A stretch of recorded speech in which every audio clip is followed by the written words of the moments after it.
Kalau bala keselamatan pindah, kita mesti baptis ulang. Kenapa? Karena mereka baptis tidak pakai air, tapi pakai bendera.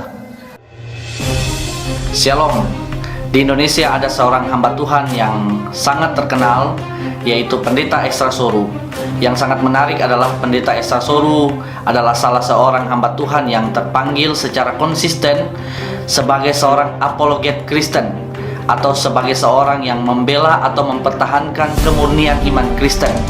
Dan saya secara pribadi telah menonton sekian banyak video dari Pendeta Extra Soru, sehingga saya secara pribadi kagum sama hamba Tuhan ini, karena tidak banyak hamba Tuhan yang terpanggil sebagai seorang apologet. Dan menarik, ada salah satu video yang saya nonton secara utuh dari Pendeta Extra Soru, dan ada sedikit cuplikan yang sangat-sangat menarik perhatian saya. Demikian cuplikan videonya. Kalau bala keselamatan pindah, kita mesti baptis ulang. Kenapa? Karena mereka baptis tidak pakai air, tapi pakai bendera. Aku membaptis kamu dalam nama Bapa, Anak, dan Roh Kudus. Jadi benderanya lewat di sini. Ya, Alkitab bilang baptis harus pakai air. Ya, berarti itu baptis tidak sah. Maka di situ baptis boleh ulang kalau dibaptis oleh gereja yang tidak percaya doktrin Tritunggal atau tidak pakai air. Masih penasaran? Berikut saya putar sekali lagi. Kalau bala keselamatan pindah, kita mesti baptis ulang. Kenapa? Karena mereka baptis tidak pakai air, tapi pakai bendera. Aku membaptis kamu dalam nama Bapa, Anak, dan Roh Kudus. Jadi benderanya lewat di sini. Ya, Alkitab bilang baptis harus pakai air. Ya, berarti itu baptis tidak sah. Maka di situ baptis boleh ulang kalau dibaptis oleh gereja yang tidak percaya doktrin Tritunggal atau tidak pakai air. Sekarang saya akan menanggapi cuplikan video di bagian awal tadi dengan tujuan agar Pendeta Extra Soru mengetahui dasar Alkitabiah baptisan air Gereja Bala Keselamatan. Sekali lagi, dengan tujuan agar Pendeta Extra Soru mengetahui dasar Alkitabiah baptisan air Gereja Bala Keselamatan. Kalau bala keselamatan pindah, kita mesti baptis ulang. Kenapa? Karena mereka baptis tidak pakai air. Kalau bala keselamatan pindah, kita mesti baptis ulang. Kenapa? Karena mereka tidak pakai air. Kalau bala keselamatan pindah, kita mesti baptis ulang. Kenapa? Karena mereka tidak pakai air. Dari mana Pendeta Extra Soru tahu kalau bala keselamatan baptis tidak pakai air? Dari mana Pendeta Extra Soru lihat atau kaji bahwa bala keselamatan membaptis tidak pakai air? Dan siapa yang bilang bala keselamatan membaptis tidak pakai air? Ini adalah pandangan yang sangat-sangat keliru dari Pendeta Extra Soru, karena bala keselamatan membaptis pakai air. Sekali lagi saya jelaskan, bala keselamatan membaptis pakai air. Sepertinya saya tidak perlu menggurui Pendeta Extra Soru, karena Pendeta Extra Soru sebenarnya sudah lebih paham daripada saya yang baru belajar ini. Tetapi bagian ini perlu saya harus katakan lagi, dan Pendeta Extra Soru harus melihat lagi bahwa sesungguhnya di dalam Alkitab itu ada dua jenis air. Di dalam Yohanes 4, waktu perempuan Samaria bercakap dengan Yesus, di situ ada dua jenis air. Yesus berkata kepada perempuan Samaria itu, kalau kau minum air yang ada dalam sumur ini, kau akan haus lagi. Air yang dimaksud Yesus yang pertama di situ adalah air harafiah, air yang ada di dalam sumur Yakub itu. Tetapi ada air yang kedua yang Yesus bilang kepada perempuan Samaria itu, kalau kau minum air yang akan kuberikan kepadamu, air itu akan memancar terus-menerus dalam dirimu, dan air itu akan membawa engkau sampai kepada hidup yang kekal. Air apakah yang kedua yang Yesus maksud? Bukan air sumur, bukan air harafiah, bukan air yang sering kita minum atau air yang sering kita pakai mandi. Bukan air itu. Tetapi ada satu air, yaitu air hidup yang diberikan kepada perempuan Samaria, dan air itu memancar di dalam keseluruhan tubuhnya, dan air itu akan membawa wanita itu untuk sampai kepada kehidupan yang kekal. Dari dua jenis air yang ada dalam Alkitab, yaitu air harafiah dan air hidup, saya perlu mempertanyakan, Pendeta Extra Soru melihat air yang mana dalam menjelaskan soal baptisan? Air harafiah atau air hidup? Tetapi sepertinya saya melihat bahwa keseluruhan penjelasan Pendeta Esa Soru hanya mengarahkan pikiran jemaat kepada air harafiah, tanpa melihat bahwa ada jenis air yang kedua, yaitu air hidup, yang ada juga di dalam Alkitab. Lalu pertanyaan saya berikutnya, Pendeta Esa Soru sudah tahu belum bala keselamatan membaptis pakai air yang mana? Air harafiah atau air hidup? Pendeta Esa Soru tahu tidak bala keselamatan memakai air yang mana dari dua jenis air ini? Kalau tidak tahu, kenapa Pendeta Esa Soru langsung mencat bala keselamatan tidak pakai air? Saya kira Pendeta Esa Soru harus melihat salah satu teks, yaitu di mana Petrus berkhotbah dan kurang lebih 3.000 orang bertobat. Pertanyaan saya, 3.000 bertobat itu dibaptis pakai air harafiah atau pakai air hidup? Kalau pakai air harafiah, bagaimana cara Petrus membaptis? Dipercik satu-satu atau direndam rame-rame 3.000 orang, atau pakai selang semuanya? Dan Alkitab sama sekali tidak mencatat bagian itu. Tetapi dalam hemat saya melihat bahwa secara keseluruhan orang yang bertobat itu sudah dibaptis pakai air hidup. Apakah kena air harafiah atau tidak kena dengan air harafiah, apakah badannya kena air harafiah ataupun tidak kena air harafiah, tetapi secara keseluruhan 3.000 orang itu sudah dibaptis dengan air hidup. 3. Kita kembali kepada teks Yohanes 4, yaitu percakapan Yesus dengan perempuan Samaria. Ada sedikit yang mengganjal di pikiran saya pada waktu itu. Seharusnya itu momentum terbaik untuk Yesus saat itu, untuk baptis dia dengan air harafiah. Kenapa? Karena di situ ada media air, ada air sumur Yakub yang ada di situ. Yesus bisa ambil wanita itu, masukkan ke sumur, atau ambil air sumur itu dan siram kepada wanita itu. Tetapi yang sangat menarik perhatian saya, Yesus sama sekali tidak lakukan bagian itu. Yang saya bayangkan begini, Pendeta Esa Soru, seandainya Pendeta Esa Soru yang hadir di sumur Yakub pada waktu itu, pasti Pendeta Esa Soru ambil air dari sumur Yakub dan percik wanita itu. Itu pasti. Kenapa? Karena pemikiran Pendeta Esa Soru itu, baptisan itu hanya harus pakai air harafiah, tanpa memikirkan bahwa ada air hidup.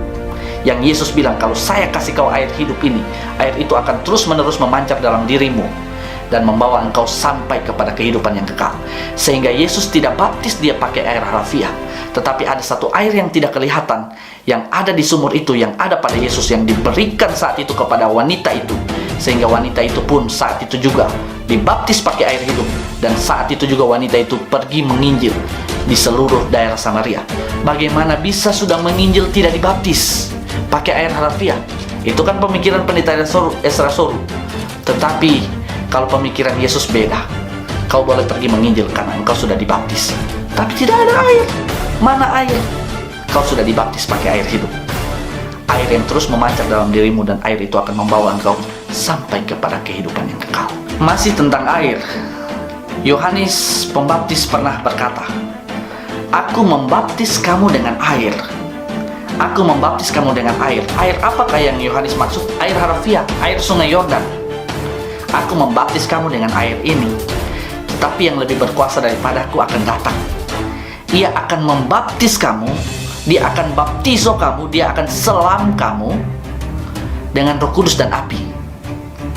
Baptisan yang pertama yang Yohanes maksud baptisan air sungai Yordan, tapi baptisan yang kedua yang Yohanes maksud baptisan Roh Kudus dan api. Pertanyaan saya, apakah baptisan kedua yang Yohanes maksud, yang lebih berkuasa daripadaku akan membaptis kamu dengan Roh Kudus dan api, apakah itu harus pakai air harafiah atau tidak? Saya pikir Pendeta Esa Soru pasti bisa menjawab bagian ini, dan Pendeta Esa Soru sangat paham bagian ini. Dan seharusnya Pendeta Esa Soru mengetahui dulu baptisan air yang bagaimana yang dilakukan oleh bala keselamatan, baptisan air yang bagaimana yang dilakukan oleh gereja bala keselamatan. Untuk itu saya mengajak Pendeta Esa Soru untuk datang ke gereja bala keselamatan, dan kita sama-sama melihat, dan Pendeta Esa Soru bisa belajar lebih banyak tentang baptisan air yang dilakukan oleh gereja bala keselamatan, agar Pendeta Esa Soru lebih banyak referensi lagi tentang baptisan air yang dilakukan oleh gereja-gereja, secara khusus gereja bala keselamatan yang melaksanakan baptisan air. Tapi pakai bendera. Pegang, aku membaptis kamu dalam nama Bapa, Anak, dan Roh Kudus. Jadi benderanya lewat di sini. Tapi pakai bendera. Pegang, aku membaptis kamu dalam nama Bapa, Anak, dan Roh Kudus. Jadi benderanya lewat di sini. Tapi pakai bendera. Pegang bendera dan mengatakan, aku membaptis kamu dalam nama Bapa, Anak, dan Roh Kudus. Pendeta Esa Soru, maaf Pendeta Esa Soru, terlalu banyak yang kagum terhadap Pendeta Esa Soru, termaksud saya yang sedang berbicara ini. Tetapi di bagian ini Pendeta Esa Soru sedang mengfitnah bala keselamatan. Sekali lagi, sedang mengfitnah bala keselamatan. Pertanyaan saya, di mana Pendeta Esa Soru pernah lihat hamba Tuhan di gereja bala keselamatan? Atau gereja bala keselamatan yang mana yang Pendeta Esa Soru pernah lihat mengatakan, aku membaptis kamu dalam nama Bapa dan Anak, Roh Kudus? Di mana itu pernah terjadi? Ini fitnaan, dan ini adalah hayalan bualan dari Pendeta Esa Soru. Sekali lagi saya katakan, ini fitnaan dan hanya hayalan dan bualan omong kosong dari Pendeta Esa Soru.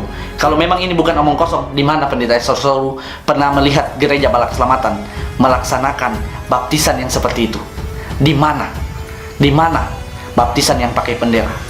Saya perlu menjelaskan kepada Pendeta Esa Soru bahwa bala keselamatan kalau melaksanakan upacara-upacara seperti pelantikan prajurit itu pakai bendera. Tetapi tidak ada orang yang pegang bendera lalu bilang, aku membaptis kamu dalam nama Bapa dan Anak dan Roh Kudus. Tidak ada. Benderanya hanya dipegang dengan tegak, dan itu bukan acara pembaptisan. Sekali lagi, itu bukan acara pembaptisan Pendeta Esa Soru. Itu adalah acara pentabisan prajurit. Pentabisan prajurit. Waktu orang sudah ditabiskan sebagai prajurit bala keselamatan, dia terdaftar sebagai anggota prajurit bala keselamatan, dan dia tergabung sebagai prajurit bala keselamatan di seluruh dunia. Perlu Pendeta Esa Soru mengetahui bahwa bala keselamatan sudah bekerja di 131 negara di dunia, dan orang yang sudah ditabiskan sebagai prajurit bala keselamatan tergabung dengan seluruh prajurit di 131 negara di dunia. Alkitab bilang baptis harus pakai air. Baptis harus pakai air. Baptis harus pakai air. Ya, berarti itu baptis tidak sah. Ya, berarti itu baptis tidak sah. Ya, berarti itu baptis tidak sah. Maka di situ baptis boleh ulang kalau dibaptis oleh gereja yang tidak percaya doktrin Tritunggal atau tidak pakai air, tidak pakai air, tidak pakai air, tidak pakai air, tidak pakai air. Dari tadi harafiah terus, air harafiah, air harafiah, air harafiah. Terus air hidupnya kapan? Apakah manusia tidak butuh baptisan air hidup? Apakah Pak Pendeta Esa Soru hanya butuh baptisan air harafiah dan tidak butuh baptisan air hidup? Apakah perempuan semana yang lebih dibutuhkan perempuan Samaria pada waktu di sumur itu? Baptisan air harafiah atau baptisan air hidup? Dan mana yang dikerjakan Yesus? Yesus baptis pakai air harafiah atau Yesus baptis pakai air hidup? Maka di situ baptis boleh ulang kalau dibaptis oleh gereja yang tidak percaya doktrin Tritunggal atau tidak pakai air, tidak pakai air, tidak pakai air, tidak pakai air, tidak pakai air.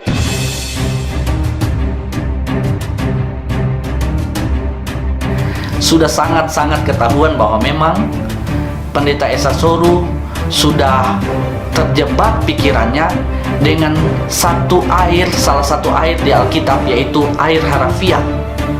Air harafiah. Dan Pendeta Esa Soru sama sekali tidak pernah memikirkan bahwa di Alkitab itu masih ada satu jenis air yang lain, yaitu air hidup, yang Yesus sendiri pernah berkata kepada perempuan Samaria. Saya ulangi sekali lagi, kalau air dalam sumur ini, air harafiah ini kamu minum, kamu akan haus lagi. Tapi kalau kamu minum air yang akan kuberikan kepadamu, kau tidak akan pernah haus. Tetapi air itu, yaitu air hidup itu, akan memancar dalam dirimu, dan air itu akan membawa engkau sampai kepada hidup yang kekal. Salam prajurit Pendeta Esa Soru. Haleluya.